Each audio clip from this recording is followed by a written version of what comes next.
याचा अर्थ त्यांचा पराभव दिसतो आणि पराभवाचं रूपांतर विजयात करण्यासाठी त्यांना असे उपचार करावे लागतात. विधान परिषदेच्या संदर्भात महाविकास आघाडीकडून कधी जाहीर होणार आणि कोण होणार? अरे बाबा, आमचा एकच उमेदवार आहे सगळ्यांचा मिळून. इतर लोकांनी याद्या जाहीर केल्या ठीक आहे, आमचा एक उमेदवार आहे. उद्या अर्ज भरायचा आहे. उद्या 11 वाजता आपल्याला कळेल कोणाला अर्ज भरता पण नाव तिथे गेल्यावरच तुम्हाला कळेल पायरीवर विधान भवनाच्या. उद्या उद्या उद्धव ठाकरे साहेब उद्या अर्ज भरतायत असं समजतंय. उद्या किती वाजता अर्ज दाखल करणार आहे? उद्या मी काय म्हणतोय तुम्हाला की उद्या विधिमंडळाच्या पायरीवर उमेदवार तुम्हाला पायऱ्या चढताना दिसले की तुम्ही त्यांचं नाव ब्रेकिंग न्यूज मध्ये द्या. तुमची इच्छा आहे का उद्धव साहेबांनी उद्या अर्ज भरावा? आमची इच्छा का नसावी? म्हणजे भरणार आहेत. आमची इच्छा का नसावी? मी पहिला माणूस आहे सांगणार की त्याने विधिमंडळात पुन्हा जायला पाहिजे. त्यानंतर काँग्रेसचे प्रांताध्यक्ष हर्षवर्धन पाटील असतील, सुप्रिया सुळे असतील, या सगळ्या प्रमुख नेत्यांनी त्यांना ही विनंती केलेली आहे. त्यानंतर केंद्रातून काल के.सी. वेणुगोपालजी, रमेश चेन्नीथलाजी जे प्रभारी आहेत महाराष्ट्राचे, त्यांनी सुद्धा अशा प्रकारची भूमिका घेतलेली आहे की माननीय उद्धव ठाकरे यांनी विधिमंडळात जाऊन महाविकास आघाडीचं नेतृत्व करावं अशी भूमिका सगळ्यांची आहे. तर त्याच्यावरती आज आम्ही पाहू. गोरेगाव पत्रकार प्रकरणामध्ये जे आरोप तुमच्यावर होते त्याच्यावर आज एकनाथ शिंदेंनी बैठक बोलवली आहे, म्हणजे त्या पुनर्विकासासाठी बोलवत्या ना. त्यात नवीन काय आहे? माझ्यावरती कसले आरोप झाले? कोर्टाला विचारा ना, कोर्टाने काय सांगितलं ते. पत्राचार प्रकरणात ज्यांनी खरोखर बलिदा खाल्ला ते सगळे त्यांच्याच पक्षात किंवा भाजप पक्षामध्ये आहे. आमचा काय संबंध आहे त्याच्याशी? कोर्टाने सांगितलं. जसं केजरीवालांच्या प्रकरणामध्ये कोर्टाने सांगितलं की हे बेकायदेशीर प्रकरण आहे त्याला अडकवलं, तसं माझ्या बाबतीत सुद्धा सांगितलं की बेकायदेशीर आहे. संजय राऊतांचा या सगळ्या प्रकरणाशी दुरान्वयी कधी संबंध झालेला नाही. सत्ता आहे, बाकी काय. बच्चू कडू आज पत्रकार परिषद घेऊन आपली भूमिका जाहीर करणार आहे. त्याची मी कशाला बोल? बच्चू कडू असं आहे की त्यांना विचारा ना, ते पक्ष विलीन करणार असतील त्यांना विचारलं पाहिजे. शेतीच्या संदर्भात शेतकऱ्यांच्या एवढं रान पेटवलं छोटे पक्ष आहेत ते संपवण्याचं काम सत्ताधाऱ्यांकडून केलं जाते का अशा पद्धतीने? म्हणजे शिवसेना फोडली, राष्ट्रवादी फोडली. शिवसेना फोडली नाही. ज्या पद्धतीनं देशभराचं राजकारण सुरू आहे, तुम्ही म्हणाल आप फुटले. मी असं म्हणत नाही की आप पक्ष फुटला. ज्या पद्धतीनं दहशतवादाचा वापर करून लोकांवरती दबाव आणून आमिष दाखवून माणसाला बाजूला केलं जातं, ही पक्ष फूट नाही, ही डरपोकपण आहे. आता बच्चू कडूंवरती कोणता दबाव आहे मला माहित नाही. मी बच्चू कडून एक अत्यंत प्रामाणिक नेता, शेतकऱ्यांसाठी लढणारा, दिव्यांगांसाठी लढणारा असं मी मानतो. आता एका आमदारकीसाठी जर कोणी आपला पक्ष कोणा नियुक्ती करत असेल त्याच्यानंतर बोलू. अजित पवारांच्या प्रकरणावरती बरेच तर्कवितर्क लावले जात आहेत. व्हीएसआर कंपनीवरती राज्यामध्ये बंदी घालावी अशी मागणी होती. मात्र काल अजित पवारांचे पुत्र पार्थ पवारांनी मुंबई ते पुणे व्हीएसआर कंपनीच्याच विमानातून प्रवास केला.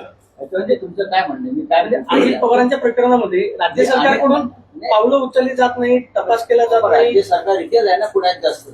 अर्ध सरकार पुण्यात असतं. त्यांना विचारा. या खात्याचे जे मंत्री आहेत नागरी हवाई उड्डाण मुरलीधरराव मोहोळ, ते पुण्यात असतात. त्यांनाही प्रश्न विचारा. माझ्या माहितीप्रमाणे पार्थ पवार यांनी काही काही खुलासाच केलेला. धर्म विचारून मारलं जाते. मीरा रोडचा एक व्हिडिओ रक्षकाला मारहाण झालेली आहे. देशभराची सुरू आहे. देशभर हे एकाच धर्माकडून होत नाही, ते सर्व धर्माकडून अशा प्रकारचं गरुड वातावरण आहे. आमदार मिलिंद नार्वेकर म्हणतात विधान परिषदेसाठी महाविकास आघाडीकडून उद्धव ठाकरे हेच 99% उमेदवार असतील, पण ठाकरे असल्याने 1% काही सांगता येत नाही. But boss is always right. मग त्याच्यावरती तुमचं काय? तुमची प्रतिक्रिया हवी. माझी काही मी मगाशी म्हणजे या विषयावर माझं मत मांडलं. मिसिंग लिंक वरून एकनाथ शिंदे आणि देवेंद्र फडणवीस याच्यामध्ये चांगली रसिकेस पाहायला मिळते की श्रेयवादावरून इन्फ्रामॅन म्हणून एकनाथ शिंदे त्याचबरोबर देवेंद्र फडणवीस स्वतः.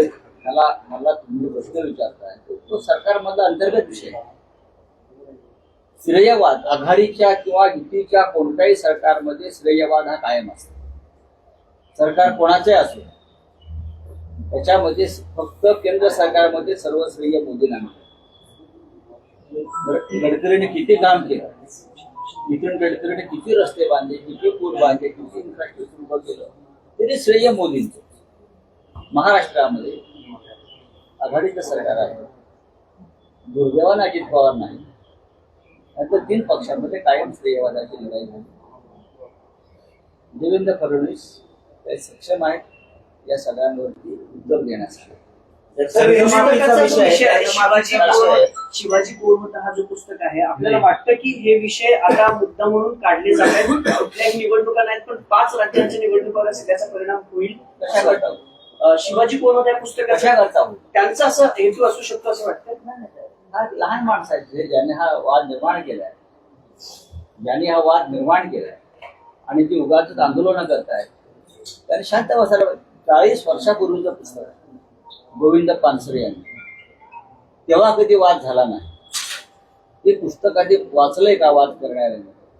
ते पुस्तक वाचायला हवं. छत्रपती शिवाजी महाराज संदर्भात काही भूमिका त्यात मांडलेल्या आहेत आणि छत्रपती शिवाजी महाराज हे आमचं दैवत आहे आणि त्या दैवताला धक्का लागेल असं पानसरेंनी काही लिहिलं असं मला कधी वाटलं नाही. आमचं दैवत आहे छत्रपती शिवाजी. अशा प्रकारे बंदी घालून तुम्ही वेगळ्याच अपप्रवृत्तींना पाठबळ दिलं.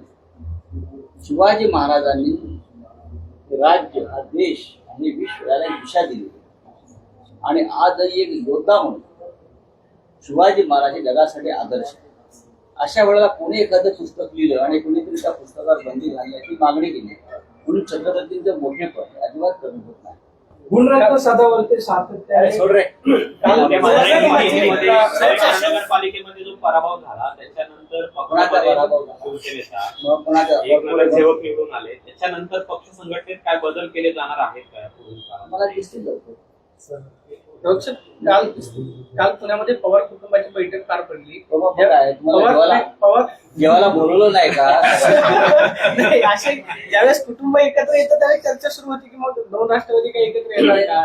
पवार साहेब तुमच्या सोबत आहेत, महाविकास आघाडीचे शिल्पकार मोठे नेते. माननीय शरद पवार साहेब आणि त्यांचा राष्ट्रवादी काँग्रेस पक्ष हा महाविकास आघाडी सोबत आहे आणि कायम राहणार. तुम्ही सांगू शकता. एकनाथ शिंदे मुख्यमंत्री होते त्यावेळेस 11 तलाव संवर्धनाचे प्रकल्प राबवत होते, ते आता रद्द करण्यात आले. तो त्यात भ्रष्टाचार झाला. ठेकेदारांकडून मोठ्या प्रमाणात आधीच किकबॅक घेतली आणि आता राज्याच्या मुख्यमंत्र्यांनी पर्यावरण ज्या खात्याचे मंत्री आहेत त्यांना आदेश देऊन ते काम थांबवलेलं आहे. रोहित पवारांनी मागणी केलेली आहे की अशोक खराब प्रकरण सीआयडी कडे वर्ग करावं.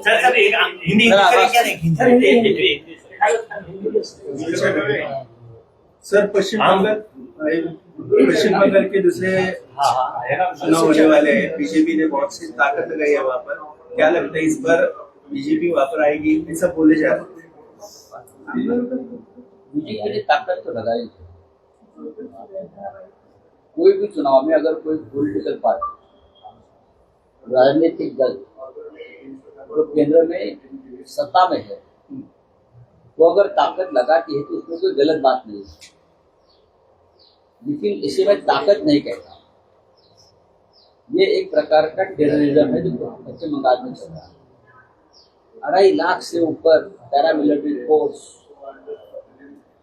उससे भी ज्यादा हर राज्य से ऐसे अधिकारियों को यहाँ लाया है जो अपने आप को एनकाउंटर स्पेशलिस्ट मानते हैं.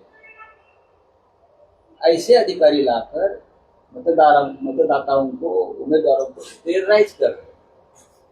ये लोकतंत्र में अगर मोदी जी इस प्रकार से चुनाव जीतना चाहते हैं तो पूरे विश्व में भारतीय लोकतंत्र की साख गिर जाएगी और गिर रही है.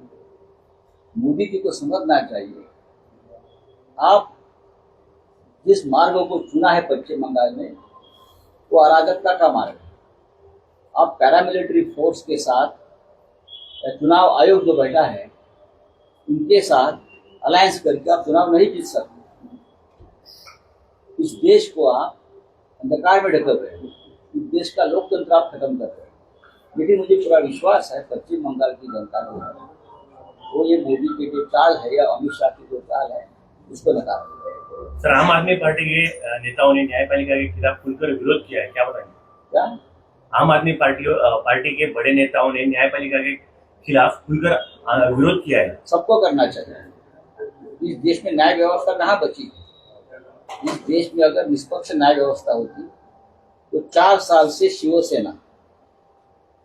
शिवसेना न्याय के लिए 4 साल से सुप्रीम कोर्ट में न्याय की गुहार लगा रही है। हमारी पार्टी जिस तरह से तोड़ी है, जिस तरह से 10th शेड्यूल को खत्म कर दिया है, आपको क्या लगता है सब न्याय कहेंगे? किसको न्याय मिल रहा है? इस देश में न्याय सिर्फ भारतीय जनता पार्टी को मिल रहा है और कुछ गिने चुने उद्योगपतियों को मिल रहा है। उसके लिए पूरी न्याय व्यवस्था चल रही है। सर, जामिया में फिर विवाद हुआ है। आरएसएस के युवा कुंभ कार्यक्रम के खिलाफ एआईएस और एसएफआई के छात्रों ने विरोध करते हुए भगवा कारण के खिलाफ के नारे लगाए, क्या बताएंगे? क्या बताएंगे? गरजा हिंदुस्तान चॅनलला सबस्क्राईब करा आणि ताज्या घडामोडी जाणून घेण्यासाठी बेल आयकॉनवर प्रेस करा.